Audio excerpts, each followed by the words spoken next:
All right, we're getting close to time. Thank you for your patience. I wanted to get on early because the last few times I've tried to do it from my laptop, hey Shannon. The last few times I've tried to go live from my laptop, it wouldn't work. And so I just tried it tonight and it did work. So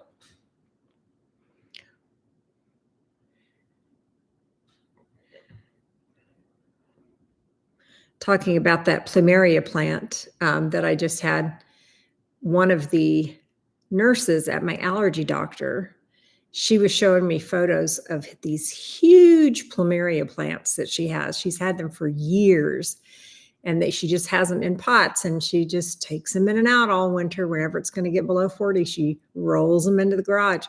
But they're huge and beautiful and have just beautiful, fragrant flowers on them. I just do not live the kind of life where I can haul plants in and out every time it's going to freeze. I also like in gardening, you can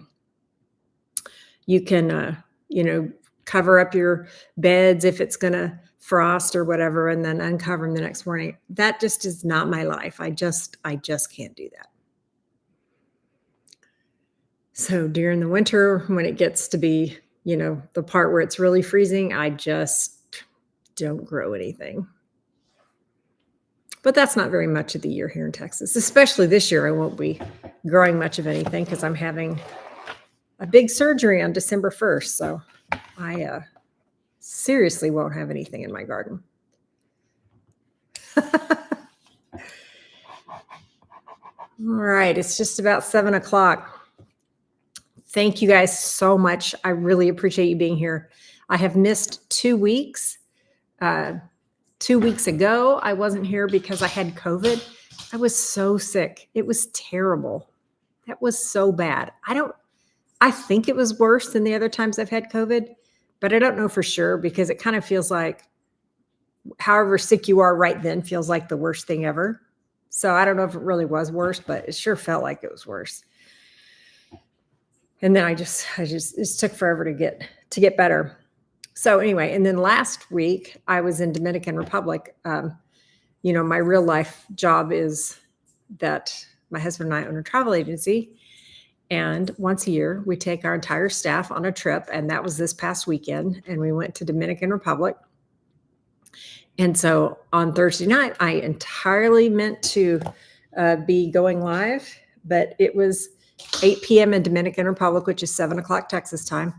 And we were sitting at a restaurant and they hadn't even brought our entrees yet. It was not good. So anyway, I was not able to break away and do that.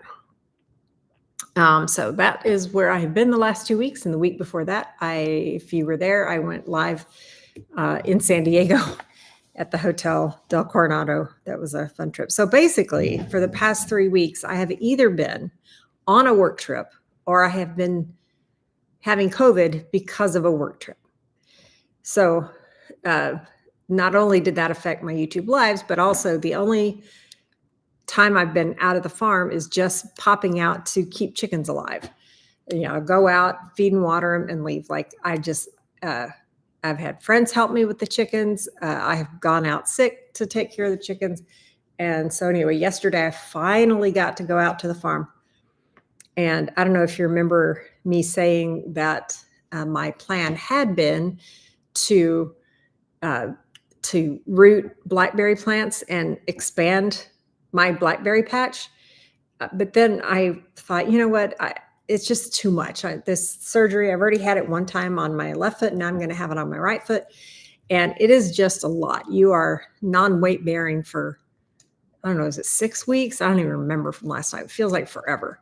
And then you're in a boot after that, and you can't just immediately get on your foot. I mean, like it hurts. So you're still hobbled up for a while. And then anyway, so it's just a lot of work. Yay.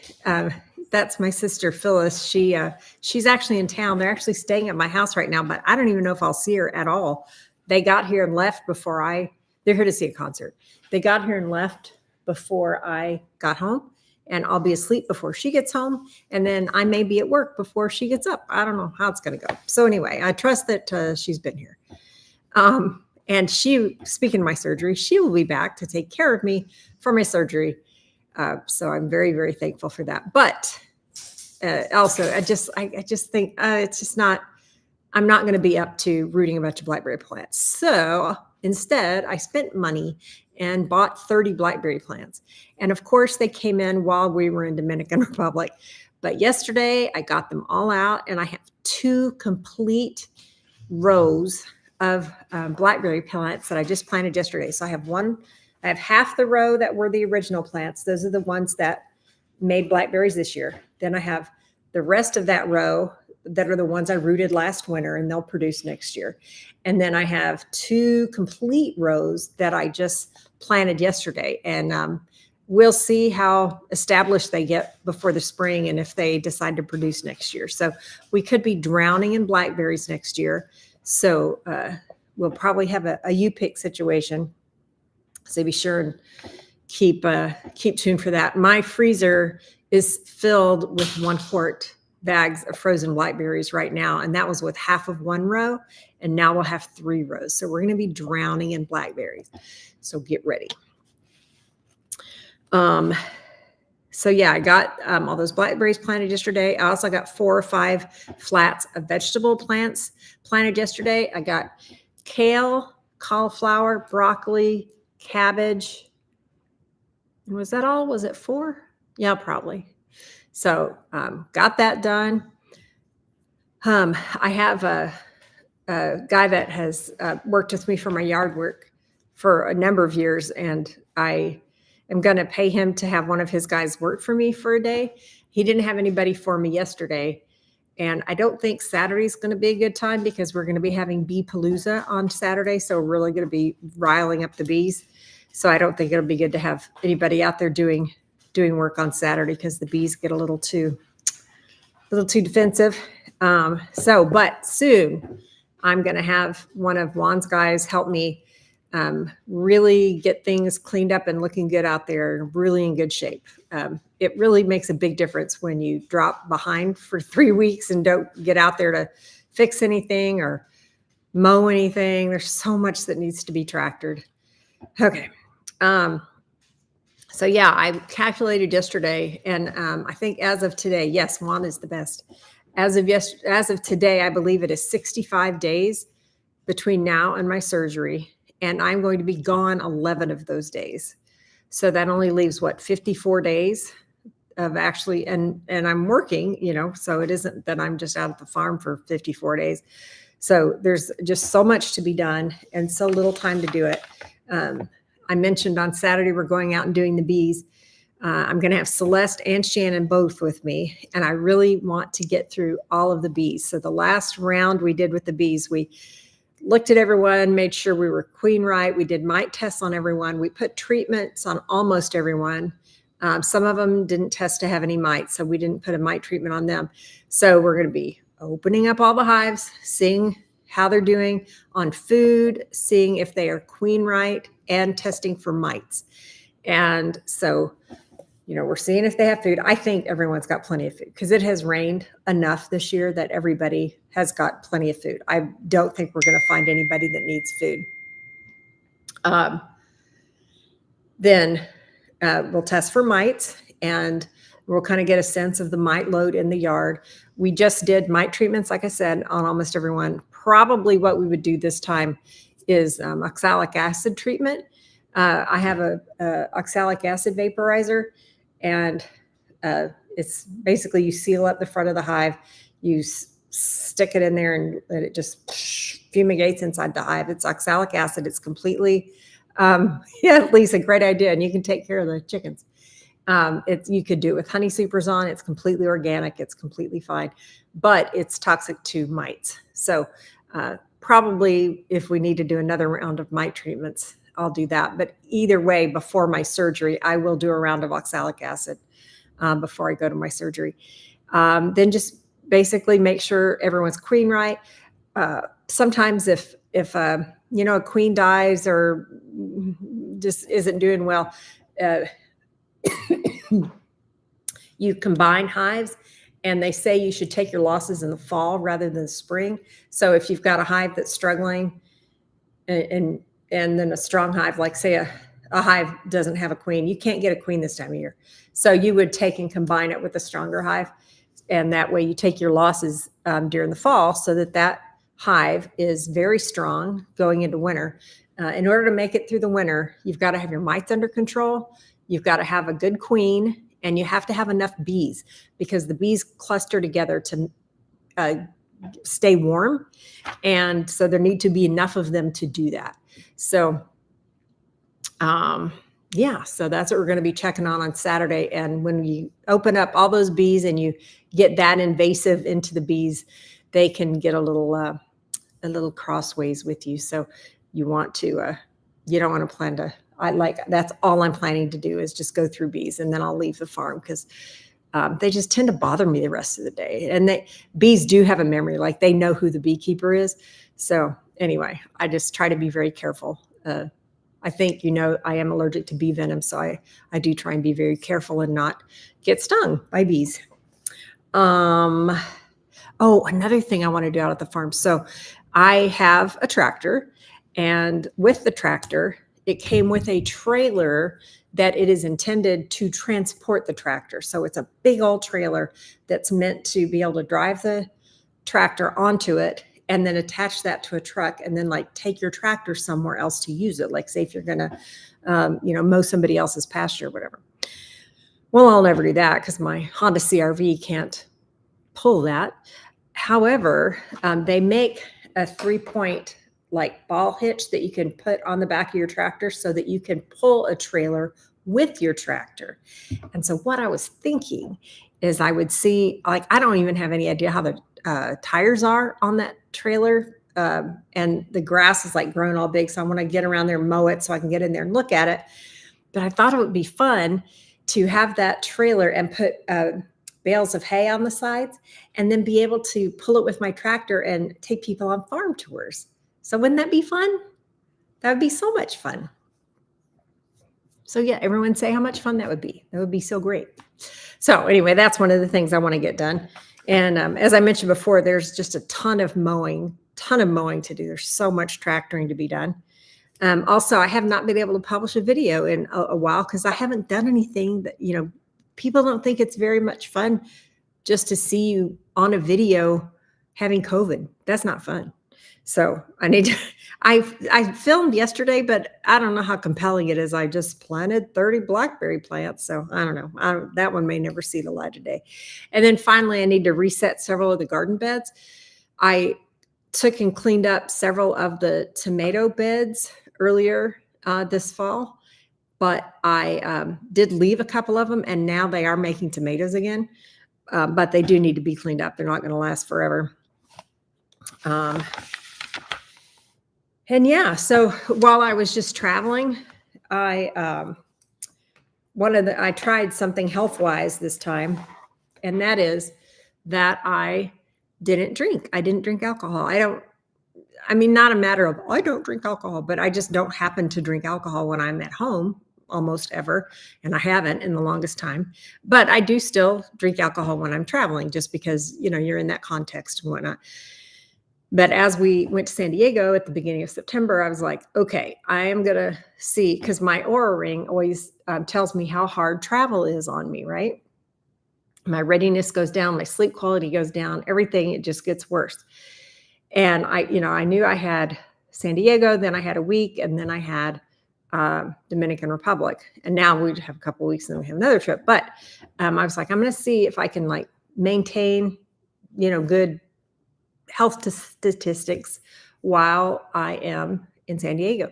So I decided that I wasn't going to drink. And so I didn't. I didn't have any alcohol the whole time. Now, I did get COVID, but I don't think that was because I don't think drinking or not drinking had anything to do with that. But my sleep numbers did great the whole time. My readiness did great up until the day before we left. I started feeling bad, and now I know it was COVID. It was Monday before I tested positive, but anyway.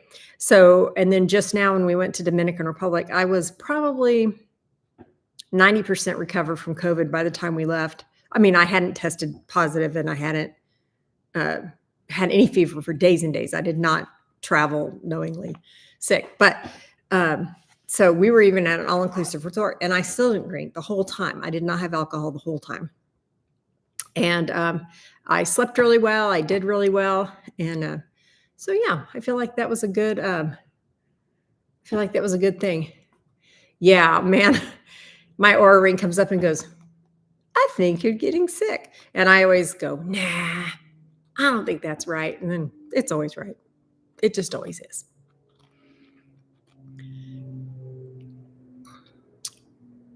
So yeah, the next trip is on like October, I don't know, 15th or something. We're going to be in Fiji for like 10 days. And that's lovely. And I'm glad to be able to see Fiji. But October is one of the 2 best months of the year here in Texas. So I wish it wasn't in October. Like, why can't we go in August or February? But no, we're going in October. And I'm also missing Nate Bargatze being gone in October. So that's kind of a bummer. But, you know, you do what you got to do. Oh, here's another thing that happened recently. So a week ago Sunday, so the Sunday between San Diego and Dominican Republic, I had another sourdough class. I had a friend say, hey, would you do another sourdough class, but do it on Sunday? I had been doing them Saturday at 10 a.m. And she said, would you please do it on Sunday? Because that makes it easier for me to attend. I was like, sure. So I put it out there and I published it on Eventbrite. And it sold out. Not only did it sell out, but I had a lady reach out to me the morning of the class as we were walking to church and said, hey, if you have anybody that can't come to your class, if you would please let me know. I would love to come, but it's full. And so I went on to Eventbrite and I opened up one more spot and I messaged her back and I was like, hey, I just opened up a spot. We can handle one more person. I just arbitrarily chose 10. I mean, we wouldn't want 20 people in here, but you know, we could do 11. So anyway, she did. She bought a ticket. So we officially had an oversold sourdough class on Sunday afternoon at 1:00. And that was so great. So yeah, we've had 2 great sourdough classes. And I don't know, I think responding to Lisa's question, I think you were going to get to see him anyway. But anyhow, so we've had 2 great sourdough classes and we've had a great jelly class. And the next class is about canning. And what we're going to be canning are tomatoes because I have an entire freezer full of tomatoes. And so that's what we're going to be canning. So yeah, that is what else is going on exciting. Let's see, what else? Somebody asked me a question. Oh, here's another thing. Day before yesterday, on Tuesday, I flew to Alabama and back because we're using our tax accountants that have always done our Alabama taxes. We're using them for all of our personal taxes, and they have never done our personal taxes before. So I flew out there just for a couple of hours. And gave them all of our personal tax stuff. So I just felt like it was more efficient because that way he could ask me questions and I could pull things up. And anyway, I do feel like it was much more efficient.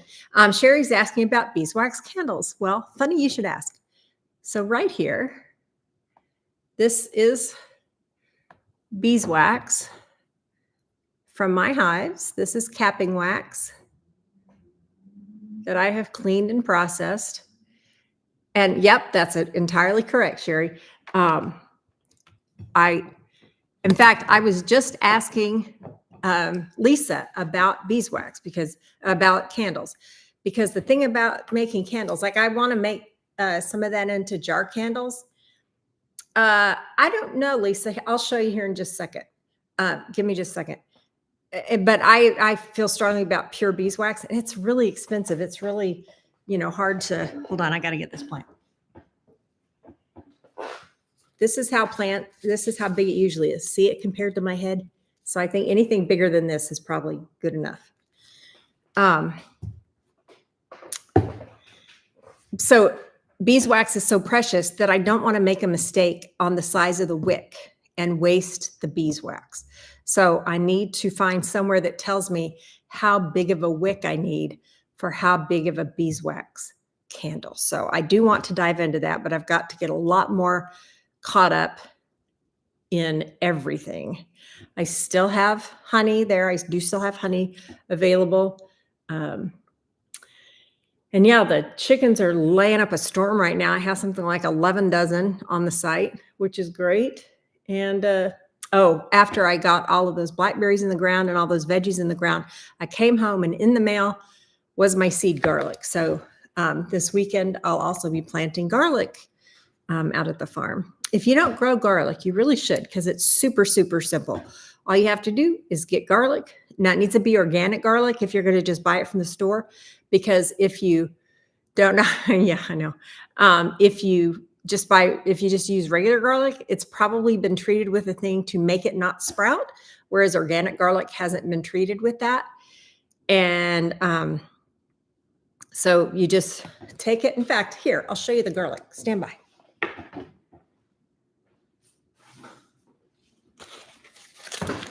So this is the seed garlic that I ordered. This is specifically meant for planting. Oh, look at this beautiful garlic. Look at this. So let's see. This says, I think I ordered different varieties. Early Italian certified organic garlic. All right. So each one of these,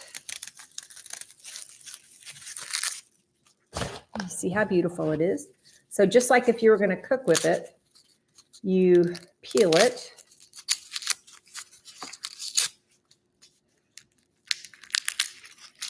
And then, just like the clove that you would use in the recipe, this is what you plant. So you see how that part, it kind of looks like roots coming out, kind of. You do that part down, and this kind of looks like it's going to be a stem, right? Well, it is.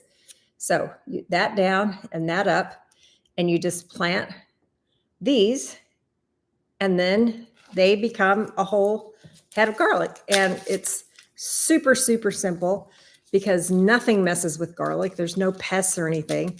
And they just grow during the winter here in Texas anyway. If you have limited garden space, you can still grow all your garlic for the year, because what else is your garden going to do anyway? You're probably not doing a lot. You might as well stick some garlic in. There's very little reason not to. Super, super easy to do. And you'll be drowning in garlic. Oh, and speaking of garlic, I should go get this. Hold on. Stand by.